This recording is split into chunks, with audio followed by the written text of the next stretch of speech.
Electrocast.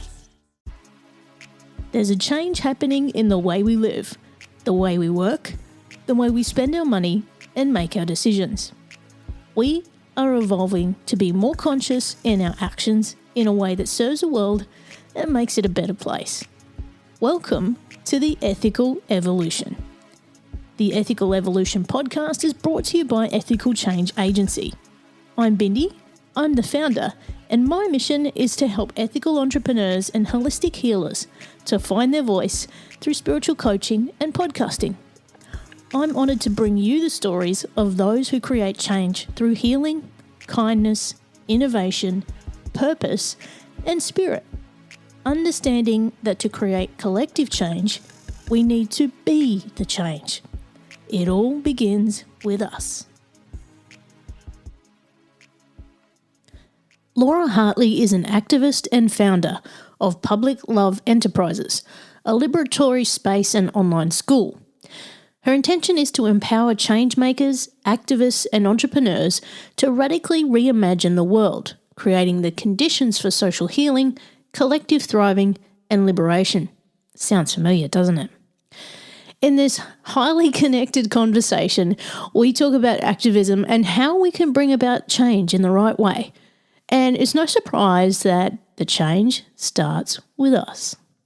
Welcome, Laura, to the Ethical Evolution. Thank you, Bindi. I'm so excited to be here. I'm super excited to have you here too, because you're here in Australia. Woo! You're in Sydney and I'm in Brisbane, so we speak the same language. We're in similar time zones, which is kind of cool. We haven't had to do much calculation, so that's lovely. And it feels like we're home. I love that. It's really cool. So thank you for joining us. Now, for people who haven't heard of you, Laura, tell us who you are and what you do. My name's Laura Hartley. I run an online school for changemakers called Public Love Education. So my work is really born out of three passions that coalesce around one question, which is how do we make a more beautiful life and world? So I'm an activist, primarily in environmental and climate spheres. So I'm really interested in what a just and regenerative future could look like. And I'm also passionate about our inner worlds. So I grew up surrounded by personal development and coaching and spirituality. My mother ran one of the first life coach training schools in this country. So it was very much part of our everyday life. And so this question of, what does it mean to be human? Mm-hmm. What are the conditions within us that need to change is a question that I've kind of sat with for a long time. And then, of course, I'm also passionate about business and entrepreneurship because I think it's an incredibly powerful way to make change. And that's really at any level, whether that is a large company or whether it's solopreneurs, business is a form of power. So these three passions of outer change, of inner change, and business kind of came together for me to create the school and the work that I do now. That's a really interesting way of looking at it. And you would know that I've spoken to so many people who mix business and spiritual and change and ethics all into one little ball, she says. But one of the words you mentioned there was activism. Now, when people hear that nowadays, they're seeing people chained to bridges and streets and all kinds of stuff, trying to, stop people from progressing through their day because they want to get people's attention about things like climate change, all kinds of stuff. What does activism mean to you? Oh, that's a good question.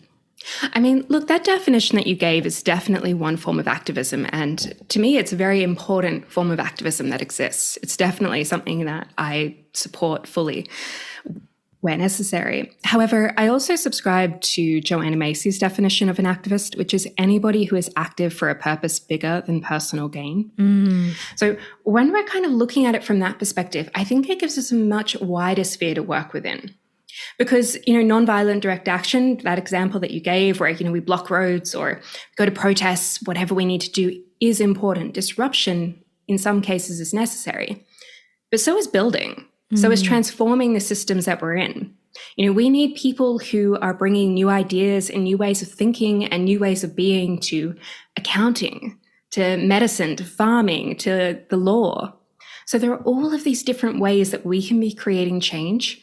And whatever way we're called to, I think is the way for us and really what activism is about. I agree. And, we were just chatting offline, and I think in the work that you and I do, there's a lot of similarities, and, we kind of do that activism in our own way, and, helping people make different decisions, which is basically what those people who are chained to bridges are trying to do, is to make people make different decisions and think about things differently. So, from an ethical change point of view, I'm trying to get people to just stop and think about the decisions they make based on values, and understanding that we are the change. It begins with us. So does the same ring true for you? Yes, absolutely. One of the things that I talk about is that, we are the system. So that when we're looking at wider models of system change, which, a lot of activists are, they're looking at, changing capitalism or changing a judicial system or a policy or whatever it might be. We need to look at the ways that we have perpetuated the system, the ways that we uphold them within us. So that's where our values kind of comes into play. Everything that we're doing is based on our values. It's based on our decisions. So that bringing it back to what is important to me right now, where do my values lie? What is the change that I want to create? And then how can I embody that is so important and so necessary. So with the school that you have, and I've got to say the name that you've given it just gives all kinds of connotations, can I just say? But in a nutshell, how does it help people transform the way they approach life and business?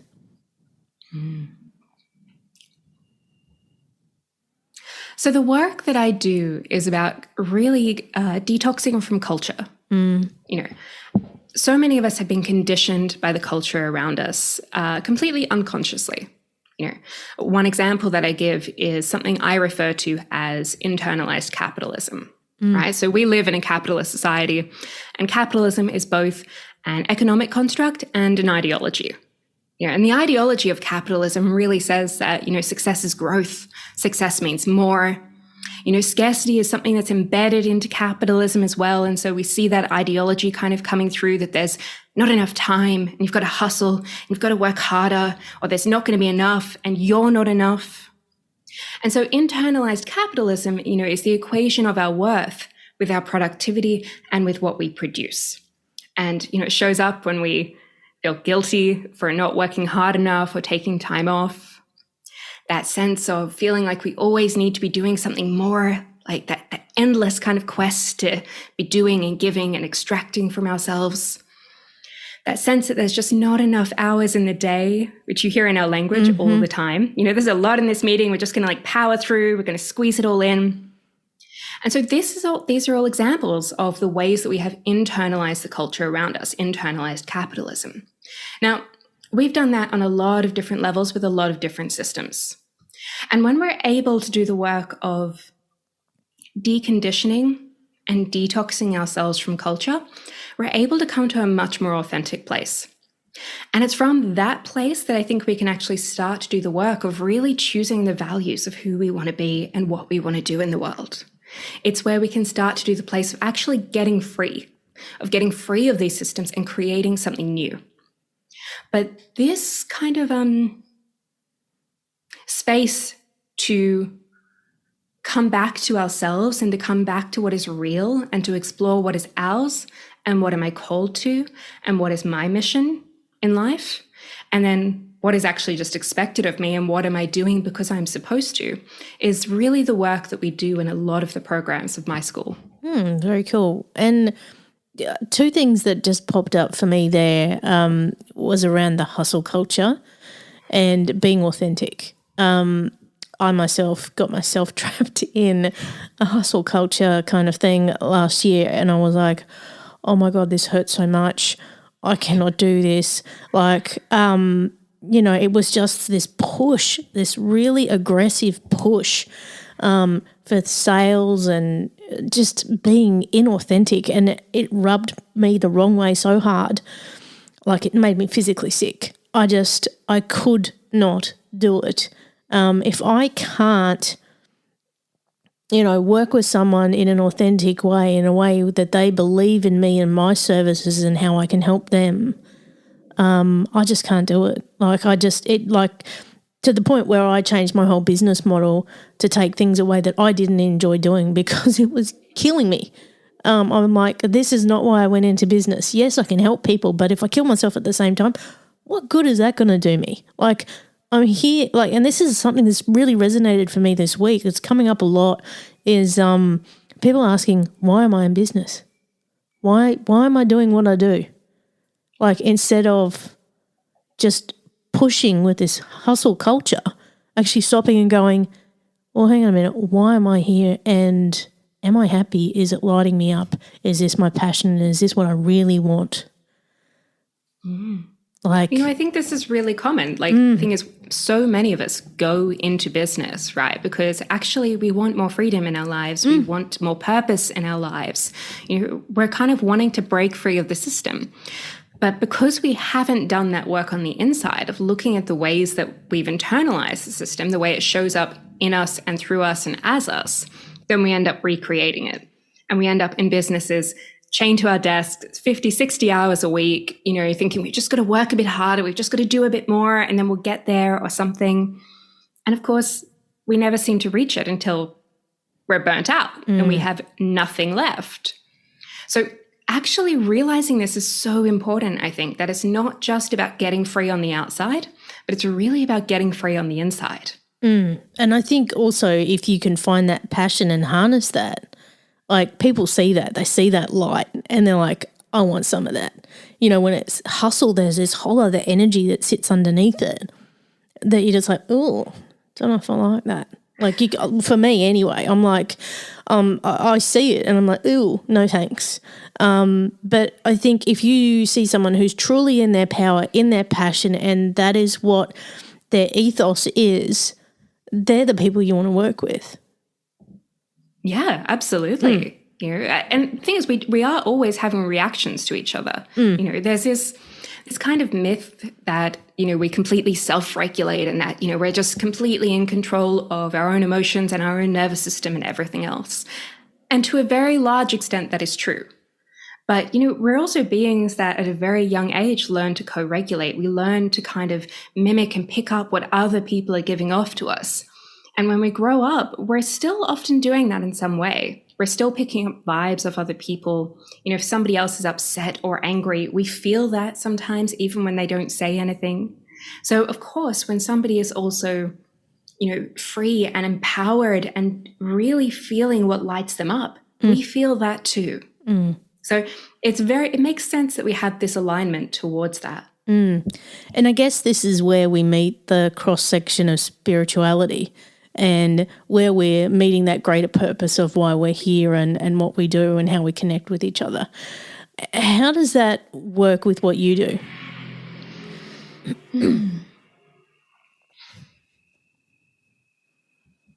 So my work is really about the inner work for outer change. And, spirituality is all about the inner work. So regardless of what your overall beliefs are, there is always work that we can be doing to go further within ourselves and to connect with something larger than ourselves. So when we're talking about authenticity and we're talking about what is real, I think we're also talking about this place that we call the heart. And it's kind of been branded as a little bit woo or a little bit fringe, I think, that term. Oh yes, the heart space. Heart-centered, yes. Yeah. But really, we're talking about actually a very physical place in the body that, we actually often, we feel things in this region. We're talking about things that feel deeply like ours. And at this time, we are facing immense crises as a world. We're facing the climate crisis. We're facing war. We're facing increasing awareness of racial injustice. There are so many crises that we have, and we have quite a small amount of time in which we actually need to take action to solve them. Now, to me, that action is not going to come, or at least not in the way that it needs to, unless we're able to have some reckoning within ourselves, unless we're able to connect to a deeper part and to do the inner work that is required. Because the solutions for climate change, which as a climate activist I'm very passionate about, won't come just from more technology. They need to come from a change in our relationship to the earth, a change in our relationship to each other, a change in our values, so that we're moving away from this endless idea of consumption, this endless idea of growth. And we're not going to have that change in values or that change in relationship unless we're looking at this inner work or this spiritual sense, as you might say. So, when you're trying to get people to let go of all the conditioning that they've had, what's some of the first steps you take? I think the first step is awareness. It's becoming aware and noticing it. So time scarcity is one of my things that I am particularly prone to, that feeling that there's never enough time. My partner hears it every day. I go out and I was like, I just don't feel like I've done enough today. And she's like, you said that the other day. And I was like, oh, you're right, I did. So that awareness of it is kind of the first step. And then this is actually where I differ a little bit to the personal development world that I grew up in. And while we have the responsibility and the agency to change that, I actually also think there's immense power in recognizing that that belief and that story doesn't have to belong to us. It actually belongs to culture. It isn't ours. And that when it doesn't belong to us, we can hand it back. So that's where it comes down to at the beginning, is starting to notice the story, being willing and having the agency and the power to hand it back, and then starting to work with something new in our own body. So starting to notice what is actually true in my physical body, what feels good to me, what feels open, what feels expansive, what feels empowered. And what am I doing just because it feels heavy, and it feels burdensome, but I think that I should. So this kind of starting to challenge it and starting to work with these beliefs and these mindsets is where we begin. So what gets me curious then is, does intuition play a big part in that as well? Like that gut intuition that you rely on?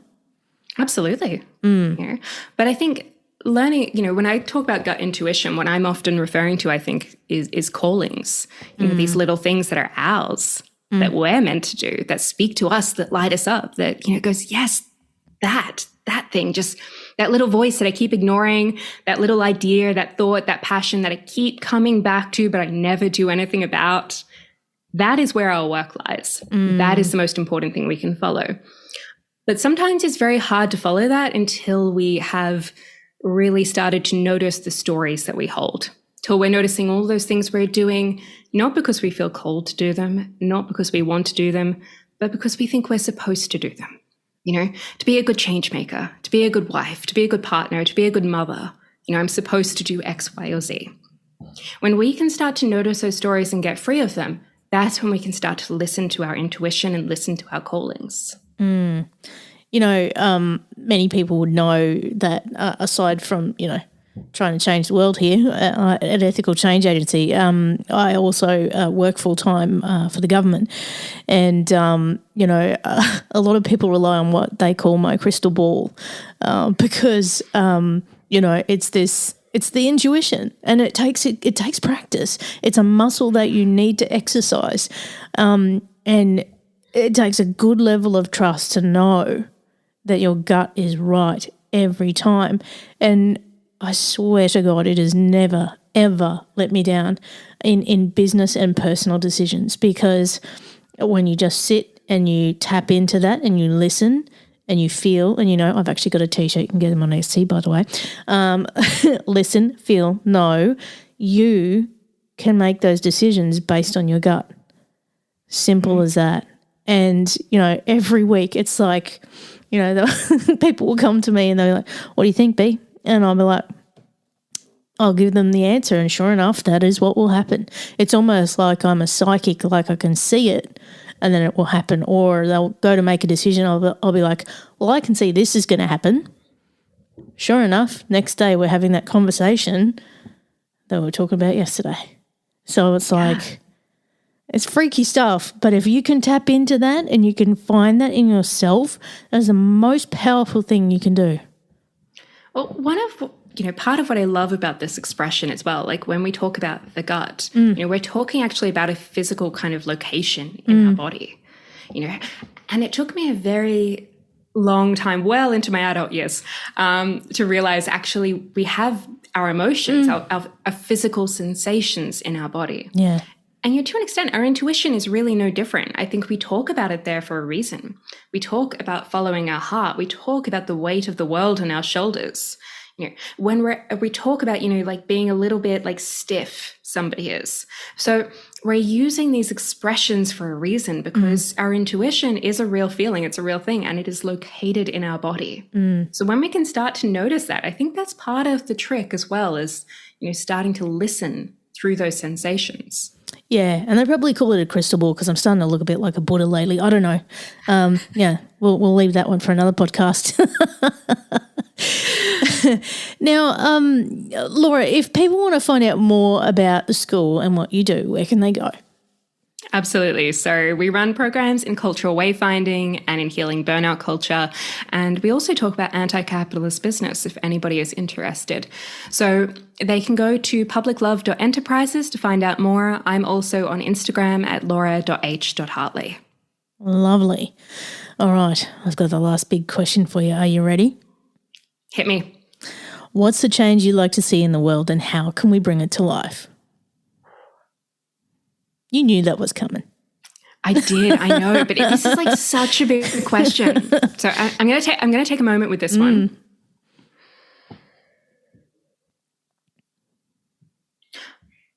On a practical level, like if I could see the end of anything, I would see the end of capitalism and the birth of a just and regenerative economic system, one that is not based on endless growth, and one that is based on care and mutual respect for each other and for the earth. And if I could do one thing to help create that, I want to help create a more loving world. So what is the relationship between us to create more love, more justice, more compassion? That is what I want to see in the world. I'm going to back that up with a follow-up question that I don't usually ask people, Laura, and that is, if you're the change in the world, where does it start with you? Ooh. Where does it start with me? So if we're to talk about collective change and you're the change we want to see, what's the small change you make today that impacts others? It starts in our relationship to ourselves. I was talking to a client this morning about belonging, and this conversation that belonging starts with belonging to ourselves. So until we can stop rejecting ourselves, until we can stop shaming ourselves, until we can stop creating this scarcity of love and attention and care for ourselves, it is very difficult to create it out there in the world. So it starts with us and our relationship to ourselves. Amen. And, that's something that I learned when I was going through that hustle culture thing, is that I had this fear of scarcity.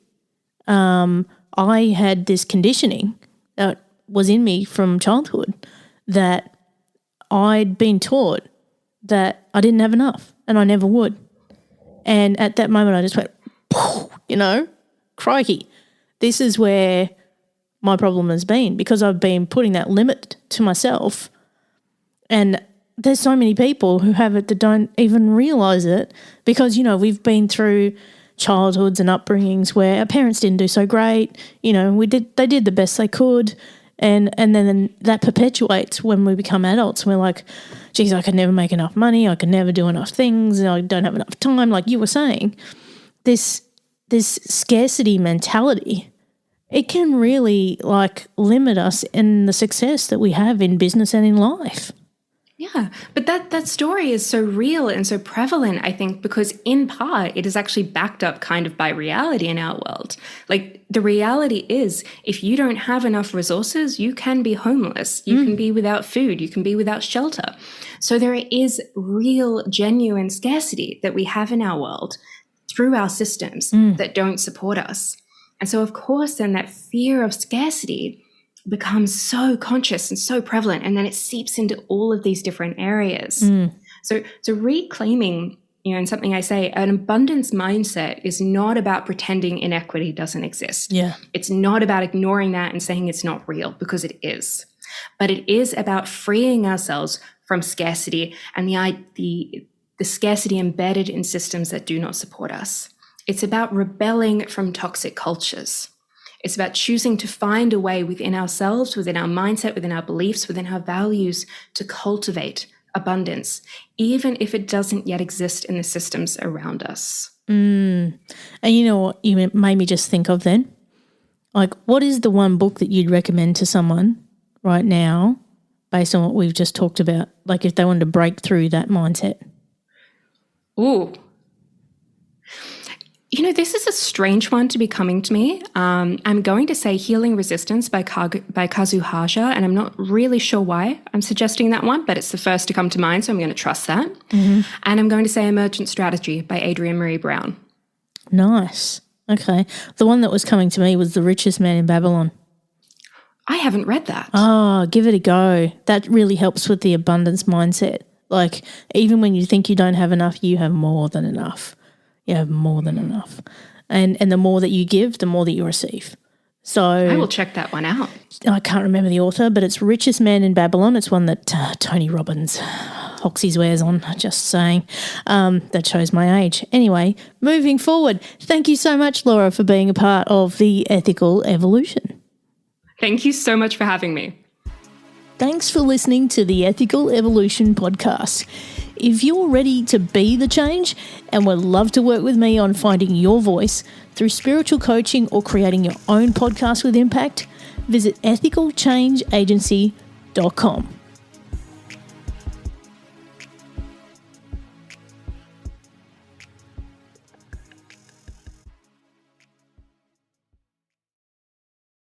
Welcome to Ringside with Ray and Prince. My name is Ray Leonard Jr. Oh, is that the set? No, that's just my dad. My name is Prince Daniels Jr. Daniels again with a big home touchdown. On this show, we come to humanize Athletes, entertainers, business executives. We're going to see what makes them tick. Tuesdays, 10 a.m. Pacific time on Spotify, Apple, Amazon, and wherever you get your podcasts. We'll see you there. Peace and power.